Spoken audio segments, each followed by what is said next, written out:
Hi, we're the Huge Movie Fanatics here to give a belated review to The Amazing Spider-Man, or as I've been calling it, The Amazing Spider-Man. Yeah. I saw this movie and I had a lot of reservations, which I took a lot of flack for on our first trailer review, right, yeah. where people are like, "Well, he doesn't read the comics," and I was like, "I do read the comics, mofos." And I start that fight back up again. oh yeah, I will. But anyway, so What'd you say? What'd you say? So I saw this you movie. saw it. I actually got a free ticket to see this movie through Barnes & Noble.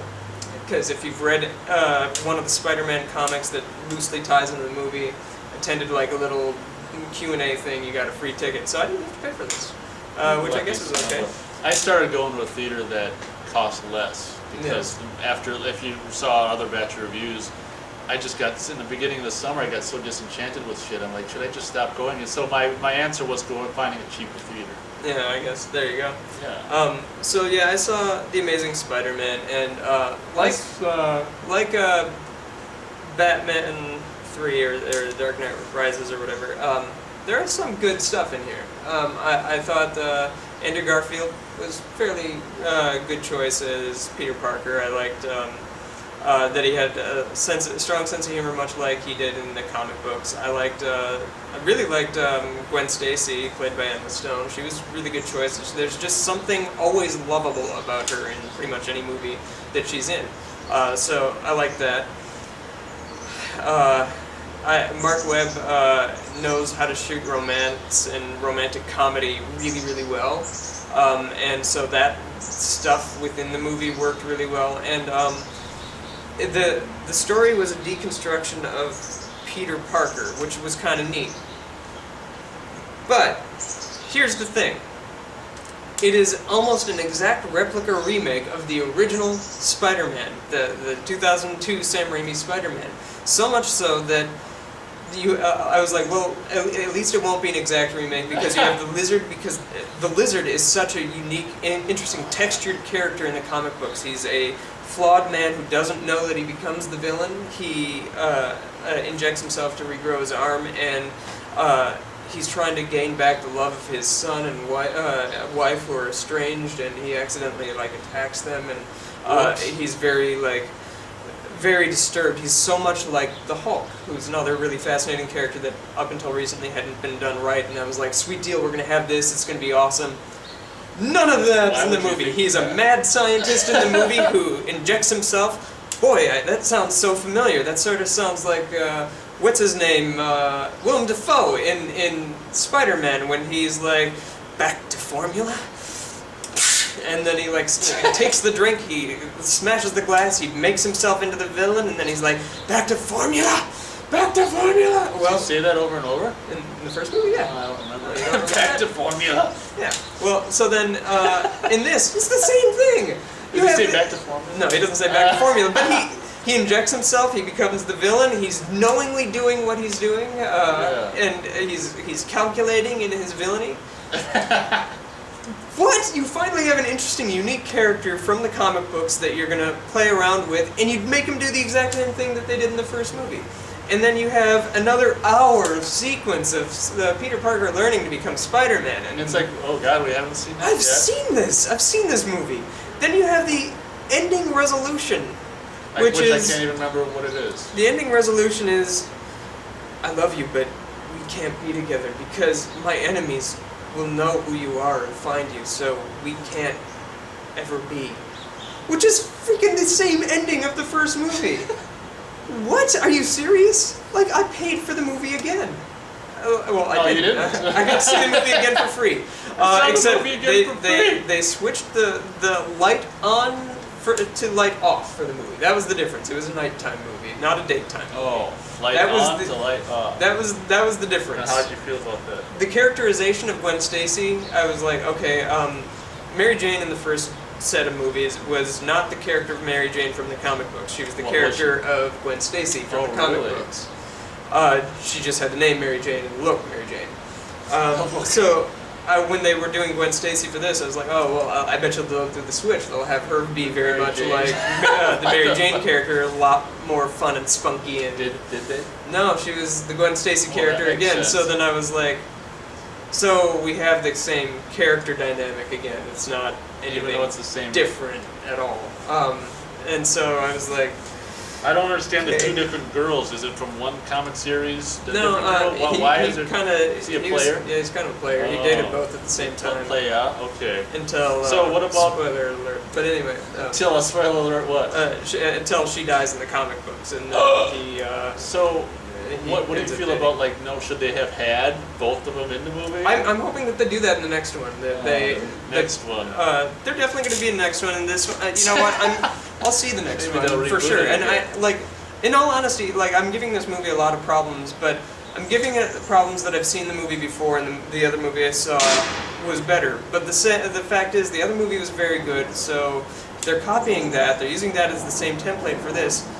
Ultimately, this is going to be a decent movie too, and I liked it. I mean, I only saw it once, and I wasn't rushing back out of the theater, but I did like the movie. And so I want to see where they go for the second one. I know what I'd do for number 2, and I know what I'd do for number 3.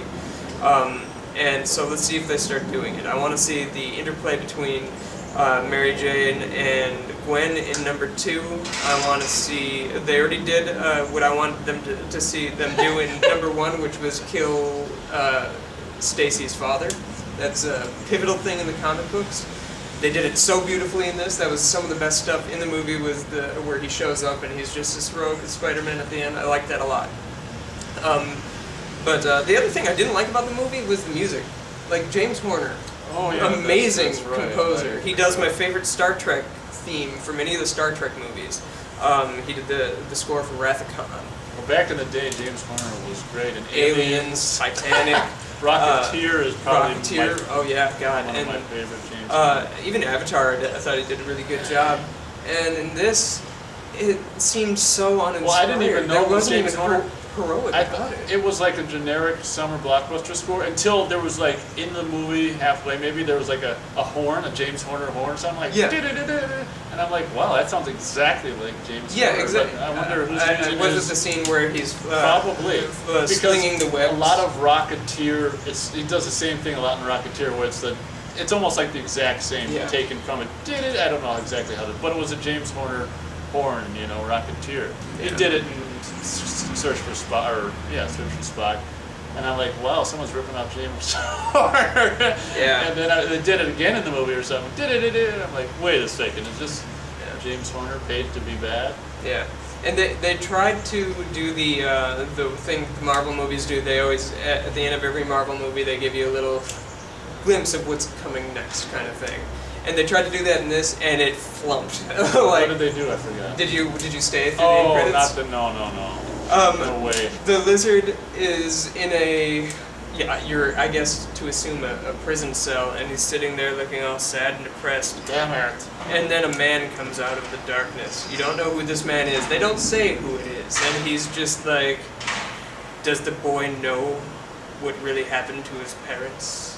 And then the lizard looks at him, he's like, no, Parker can't ever know. And then he's like, he must know about his father or something like that. And he's like, no, Parker can't know. Like suddenly, out of character, he suddenly has like a whole lot of empathy for Peter Parker that came nowhere before that in the movie. Yeah. And You care so much you never about- know who that guy is. You're meant to assume that it's Norman Osborn, I would imagine. Some people are hypothesizing that it was the Vulture and I just wanted to hit him. But that was fairly clearly Norman Osborn. But he's just credited as the man from the shadows, or the man in shadow, in the or something credits. like that. Yeah. And I don't know. They tried to do the get you excited for the next one, and it's Yeah, just it did a lot. you just sat there and you're like, what? Okay. And that was it. I'm gonna give the movie 3 stars. It was fine. I'm glad I saw it. The thing is like, critically, this movie is going to be more successful because it's a deconstruction of character. It's all character, very little excitement or anything like that. And critics are going to love that, and the critics did seem to love that on the whole. And you know what? They're right. Like that is better movie making in terms of like one way to look at it. But the Sam Raimi movies are pure entertainment. That's what they were designed for. They're not designed to be anything more than that. Yet they achieved a little bit more than that. And so ultimately, those movies are always going to be more fun to watch because they have strong character, they have insanely strong entertainment value. You could sit down and rewatch them over and over and over and over again, and they're going to hold up each time. Special effects might look dated, but that doesn't change the fact that that's going to be entertaining nonetheless. And so those movies are better, and I give it 3 stars.